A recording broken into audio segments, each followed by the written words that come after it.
राज्य सरकारने जी पहिली यादी जाहीर केली आहे त्यामध्ये साधारणतः 17 लाख पात्र शेतकऱ्यांना त्याचा फायदा हा होणार आहे आणि 17 लाख शेतकऱ्यांपैकी पहिल्या यादीचा जर विचार केला तर साधारणतः पहिला हप्ता आपण त्यातला 6,22,000 शेतकऱ्यांना आणि त्यांना 5,028 कोटी रुपयाचं हे शेतकऱ्यांना कर्जाचं ते वितरण आपल्या हप्त्याचं वितरण किंवा माफीचं वितरण हे केलेलं आहे आणि ती यादी आता टप्प्याटप्प्याने आता हे वितरण हे आता हे असंच चालू राहणार आहे आणि कर्जमाफीची रक्कम ही माझ्या शेतकऱ्यांच्या खात्यामध्ये पात्र जमा होणार आहे।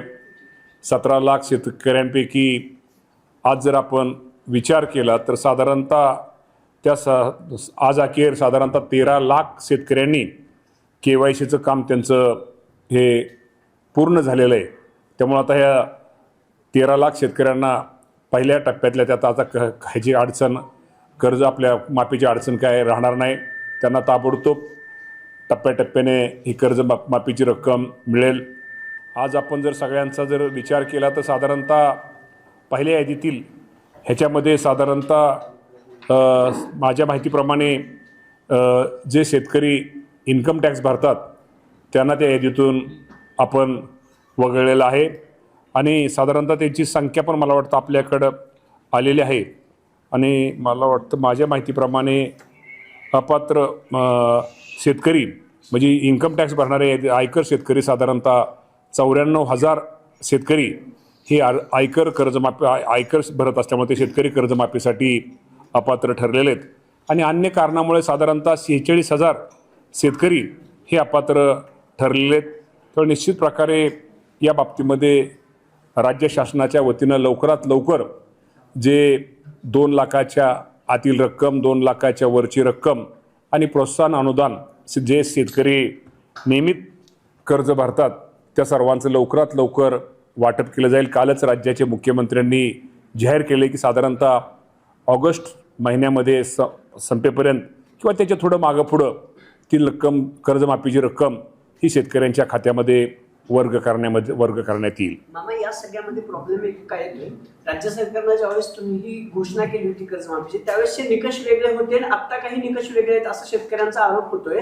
निकष काही बदललेत का कर्जमाफीचे की जुन्या नियमानुसार? कर्जमाफीचे निकषामध्ये कुठल्याही प्रकारची बदल झालेली नाही।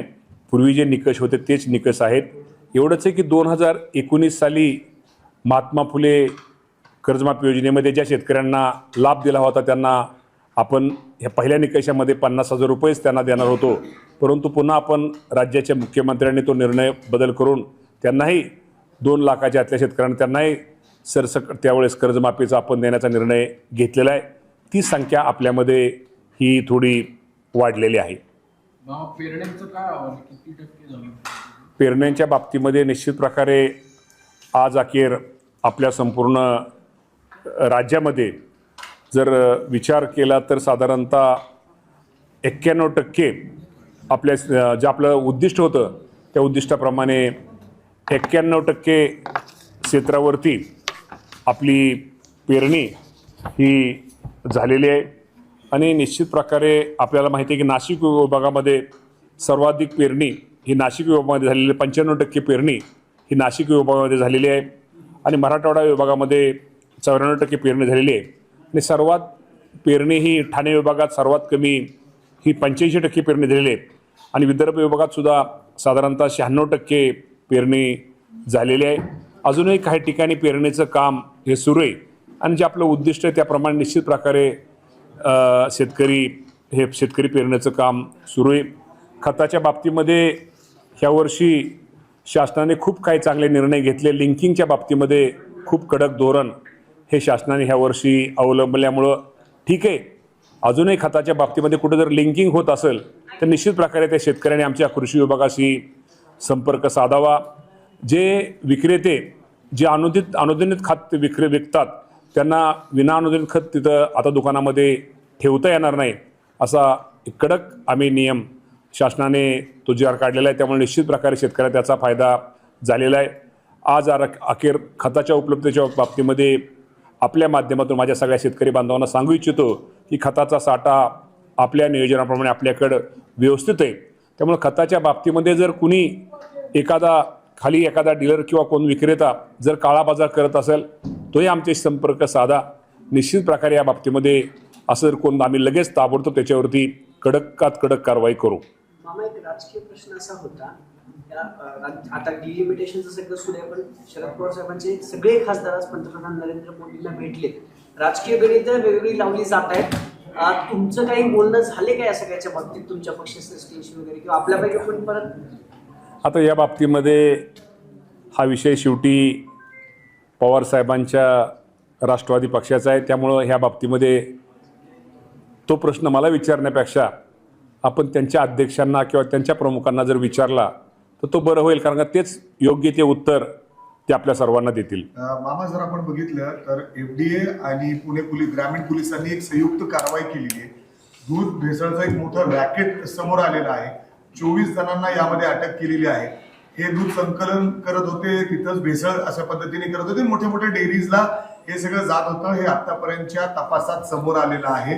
धक्कादायक बाब म्हणजे तुमच्याच पक्षातील काही लोक याच्यामध्ये आहेत. जर नाव घ्यायला झालं तर त्याच्यामध्ये राष्ट्रवादीचं जे जिल्हा परिषदचे सदस्य आहेत विष्णू हिंगे यांचा पुतण्या हे सगळं रॅकेटचं सूत्रधार आहे. म्हणजे अर्थात ह्याच्या मार्फत हे सगळं सुरू होतं. मामा, एकीकडे तुम्ही जिल्ह्याचे एवढे मोठे नेते आहात आणि तुमच्याच पक्षातील लोक अशा पद्धतीने लोकांच्या जीवाशी खेळतायत. निश्चित प्रकारे आपण जो प्रश्न विचारला, खरं तर दुधाच्या बाबतीमध्ये आपल्या सगळ्यांना माहीत आहे की ग्रामीण भागामध्ये शेतीला पूरक व्यवसाय म्हणून दूध व्यवसाय केला जातो आणि चांगल्या प्रकारचं त्या व्यवसायामध्ये तो माझा शेतकरी कष्ट करून मेहनतीने चांगल्या प्रकारचे त्याला दुधामध्ये पैसे मिळतात. त्याला त्या पैशातून त्याचा रोजचा बाजार, भाजीपाला, रोजचा किराणा मालापासून त्यातनं त्याचा उदरनिर्वाह होतो. परंतु या बाबतीमध्ये निश्चित मी खरं सांगतो, तो कुठल्या पक्षाचा आहे म्हणण्यापेक्षा दुधात भेसळ करणारा हा निश्चित प्रकारे मी म्हणेल खूप मोठा, तो मी त्याला अतिरेकी मानणार नाही, परंतु खूप मोठा एक दरोडेकर मानण्यापेक्षा त्याला म्हणजे त्याला काय उपमा द्यावी ती कमी आहे. परंतु निश्चित प्रकारे असे कोणीही असू द्या, कुठल्याही पक्षाचा असू द्या, दुधात भेसळ करणाऱ्यावरती कडक कारवाई झाली पाहिजे आणि अशी शिक्षा त्यांना मिळाली पाहिजे की पुन्हा असं कोणाचं धाडस दुधामध्ये भेसळ करण्याचं धाडस कोणाचं होणार नाही. इतक्यापर्यंत त्याची निश्चित प्रकारे सरकार या बाबतीमध्ये निश्चित प्रकारे त्यांच्यावरती कठोरात कठोर कारवाई करेल. शेतकरी बांधवांसाठी आताची सर्वात मोठी अपडेट, कारण शेतकरी बांधवांच्या खात्यामध्ये त्यांच्या निधी वितरणाला आता सुरुवात होत आहे. कारण मंत्रिमंडळाची आज महत्त्वपूर्ण बैठक आयोजित करण्यात आली आहे. मंगळवारची तारीख जाहीर करण्यात आली आणि आज मंगळवार असून शेतकरी बांधवांच्या खात्यामध्ये आज नमो हप्त्याचा महत्त्वपूर्ण निर्णय हा समोर येणार आहे. शेतकरी कर्जमाफीचे पैसे शेतकरी बांधवांच्या खात्यामध्ये वितरण करण्याची प्रोसेस आधीच सुरू झालेली आहे. जे शेतकरी बांधवांना अजूनही पैसे मिळाले नाही आहे त्यांच्यासाठी देखील आज महत्त्वपूर्ण निर्णय हा होणार आहे. मंत्रिमंडळाच्या बैठकीमध्ये महत्त्वपूर्ण जे मंत्री आहे त्यांना बोलवण्यात आलेले आहे. यामध्ये शेतकरी बांधवांची सर्व प्रश्न सोडवण्याचा प्रयत्न केला जाणार आहे. जे शेतकरी बांधव आहे त्यांची मागणी होती आणि त्यांच्याकडून परिपत्रक सुद्धा जाहीर करण्यात आलेले होते. त्यामध्ये विविध समस्या त्यांच्या होत्या. या सर्व समस्या सोडून शेतकरी बांधवांच्या खात्यामध्ये काही पैसे वाटप केले जाणार आहे. तुमच्या खात्यावरती पैसे आले नसतील, तुमचा काही प्रॉब्लेम असेल, तुम्ही त्याची तक्रार नोंदवलेली असेल तर फायनल तुमच्या खात्यावरती आता पैसे मिळून जाणार आहे. कारण सरकारने आता मंत्रिमंडळ बैठकीमध्ये निर्णय घेण्याचे जाहीर केलेले होते. सोबत नमोच्या शेतकरीचा जे रखडलेला हप्ता होता, 1 हप्ता द्यायचा की 2 हप्ता द्यायचा, यावरती आधी सुद्धा चर्चा झालेली होती. फायनल आज त्या प्रस्तावाला शिक्कामोर्तब होणार आहे आणि शेतकरी बांधवांच्या खात्यामध्ये बैठकीनंतर निर्णय झाल्यानंतर तो निधी वितरणाला देखील सुरुवात केली जाणार आहे.